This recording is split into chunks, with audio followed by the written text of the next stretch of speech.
Maddie here. Thank you for coming back for another week, another book here on my channel. Now, as promised 2 videos ago, we are doing another nonfiction. This is literally just trying to get through my blogs that don't have videos. So it's the Romanov Sisters series by Helen Rappaport. She has 3 books: The Last Days of the Romanovs, Tragedy at Ekaterinburg, The Romanov Sisters, The Lost Lives of the Daughters of Nicholas and Alexandra, The Race to Save the Romanovs, The Truth Behind the Secret Plans to Rescue the Russian Imperial Family. I have only read 2 of the 3. When I put out this blog, I was like, I'm totally going to read the 3rd one. And I do still want to read the 3rd one, but I haven't. I haven't read all 3. I have read The Last Days of the Romanovs and The Race to Save the Romanovs.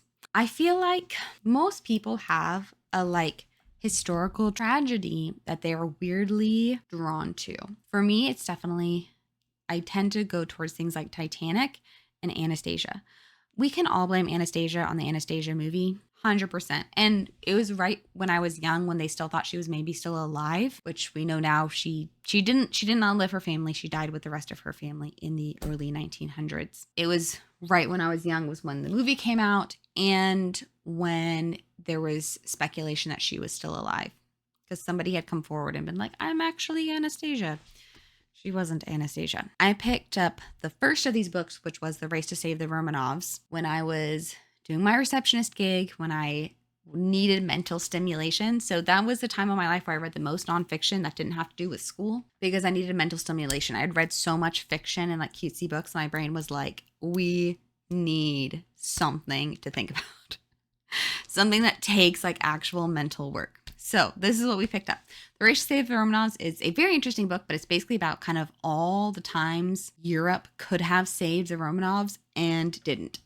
All the different kind of places the Romanovs lived, kind of as they got progressively more and more oppressed and in captivity. Even the transportation and the moments they could have, the European royal families, because it was mostly royal families at that time, which has changed a lot now. And, the over 100 years since this happened has changed a lot, that we don't have nearly as many royal families. There are still royal family members, but we don't have monarchies. That's what I'm looking for. We don't have monarchies really anymore, or not many. But this was a time when there were still mostly monarchies or, royals on the throne, leading countries. And basically all the times they could have saved them and didn't. And why? Because a big, big part of them not getting saved was people didn't want to get in the middle of it. They didn't want targets getting put on their back. They didn't want to risk their own people. They didn't want to do something that could be viewed as a questionable, political move for their country. And honestly, that's the biggest thing.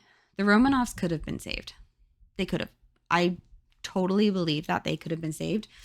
I still think, kind of Russia would have turned into what it turned into. I don't think that was really the question of the book. If they had been saved, what would have happened to Russia? I think it still would have gone pretty much the way it went, because I don't think the Romanovs had really any power. They were really just a symbol, and maybe them being alive would have done something. I don't know. They could have been saved and weren't. So that's Race to Save the Romanovs. It's very good. It's very interesting. Made me definitely pretty frustrated at some people, being I don't know, 'cause I have moments of we all live, we all die, and the world keeps spinning. So why does making things look particularly or specifically politically correct keep you from saving people? Just kind of annoyed me. That's, I guess, my opinion doesn't actually matter, but that's my opinion on it. So that book it just made me very sad for these people that really thought they were going to get saved and then they never did. And then The Last Days of the Romanovs, at the very beginning of that book, it teaches you how to say the name of the city, which is Ekaterinburg. I'm probably saying it wrong. Ekaterinburg, something like that. It is one of the saddest nonfiction I've read. I had a way of picking up some of the most depressing nonfiction. I mean, I read books on concentration camps, all sorts of things surrounding World War II. I've read therapist books about their kind of most, not quite upsetting, but disturbed clients maybe. I've read other books that were terrible that I'm not going to talk about because they were honestly really, really, really rough. If I ever, not necessarily the strength, but if I ever get a following that actually wants this, I have a list of books that I do not recommend to people because while very good books, they're really, really hard to read. So I don't recommend them. So of the books not in that category, This book is definitely one of the hardest, The Last Days of the Romanovs, because it goes pretty much day by day of once they get moved to this house in Ekaterinburg. Don't come after me if I'm saying it wrong. I'm just trying. It goes day by day after they've moved here and all the way up to the end. And like it even goes into just insane detail about how they die. And not even just how they die, but how they try to get rid of the bodies and what led to the whole reason they thought Anastasia was still alive because of how they were trying to get rid of the bodies. It's so rough. As much as we love our cutesy, fun, emotionally safe reads, I think books like this matter because there's the whole thing that like, if you forget history, you're doomed to repeat it. There is some stuff that we're going to forget that we're going to repeat. But like, let's not let this tragedy be one of them. I think at least for me, the most important lesson to remember is that like they were still people. And even though the people that ended up killing them, they killed them because they didn't agree with them or believe in them or whatever. Like that's not a reason to kill somebody. I'm sorry, it's not. You don't have to like them. You don't have to agree with them. You don't have to support them. You could even want them out of power. That doesn't mean you have to kill them. While this book is really, really hard, I wrote a blog about it and I'm doing this video about it because I think it matters. And you might have your own tragedies you've read about. I would recommend adding at least the Last Days of the Romanovs to your list. The Race to Save the Romanovs, like I said, it's really, really, it's good because it's basically so enraging to remind yourselves what truly matters in terms of like, I don't know. It's one of those things that kind of gets me where it's like, yes, when you're in places of power, the decisions you make matter and you have to make hard decisions sometimes.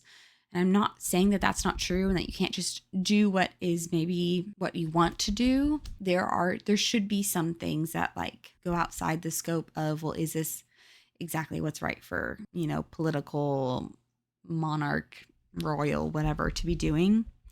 I feel like it's outside that scope. I feel like can't you step in to save people? If you have the means, like, why wouldn't you? Because like Tsar Nikolai, he was cousins with the British king at the time, I think. Like they were related. And so you're just like, I don't know. It's a little hard to wrap my mind around. Willingly not trying. It's not even just like it's not even just like letting them die, but like they didn't even try. They did lots of talking and then never tried anything to save them. And so a whole family died. It was 4 daughters and 1 son and a mom and a dad, 7 people. It's just really sad. It makes you think. And again, I think that's why books like this matter is they make you think, okay, where do I stand? What do I believe? What are my hard yeses, hard no's? Like, what are my non-negotiables? What are my moments of this is right, this is wrong? And books about tragedy, I feel like can really, nonfiction specifically, not just like books that are like horror and tarot or whatever, but specifically nonfiction books about tragedies that have actually happened in the world, I think can be very eye-opening for your own life and to reflect upon what is important to you. And so I think reading books like this can make a really big difference, I feel like. I really recommend these books. Hopefully sometime soon I will read the 3rd book, which is specifically about these sisters, the Romanov sisters. But I recommend that you read these books. Let me know what you think. Let me know what tragedies maybe are the ones that hit your heart a little bit harder. And if there's any books you've read about those tragedies, I would love to know because I would definitely be interested in reading them. I have quite a few nonfictions I've been wanting to read. One of them is about, I think it's Rosemary Kennedy, who was basically turned into she wasn't quite a vegetable. They did procedures on her and turned her into just like a blob almost, And so just because they didn't like things about her. And so that's one of my books that's on my nonfiction to read whenever I can mentally get there. I recommend these books. I recommend you looking into books that even if you're not interested in the Romanovs, kind of what are the tragedies that interest you and reading those nonfiction books because they can be really eye-opening for yourself. So with all that nice heavy topic, I hope you have a great rest of your day. Hope you have a great night, great week, great weekend, great month, great year. Hope you have all the greats because you're truly worthy and deserving of them. So until next time, 再见. Bye.